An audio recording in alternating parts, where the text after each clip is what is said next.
আমি বেশি দূর ভয়ে যাইও নি, আমি কাঁচা পিঠেই ছিলাম আর বেশিক্ষণ থাকিও নি, খুব অল্প সময়ের মতন ছিলাম। তারপরে তাড়াতাড়ি আমরা উঠে চলে গেলাম পুজো দেওয়ার জন্য, কারণ বেশিক্ষণ থাকলে আর পুজো দিতে পারতাম না, তার কিছুক্ষণের মধ্যে মন্দির বন্ধ হয়ে যাওয়ার কথা ছিল। আর চলো ভেতরে কি ঠাকুর আছে না আছে চলো তোমাদেরকে দেখাই।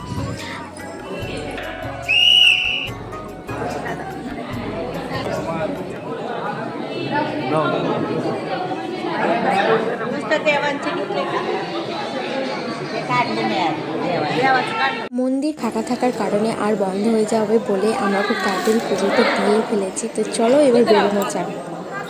এবার বেরিয়ে পড়তে হবে আমাদের এখান থেকে, কারণ লাস্ট লঞ্চ টাইম হচ্ছে 4:45।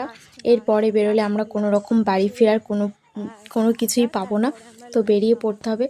তো 24 ঘন্টার মধ্যে আমরা গঙ্গাসাগর ট্যুর কমপ্লিট করে ফেলেছি। তো ভিডিওটা কেমন লাগলো অবশ্যই জানিও। আর নতুন নতুন ভিডিও পেতে হলে ইউটিউবে সাবস্ক্রাইব করে দেবো, আর ফেসবুক হলে চ্যানেলটিকে ফলো করে দিও। Bye bye.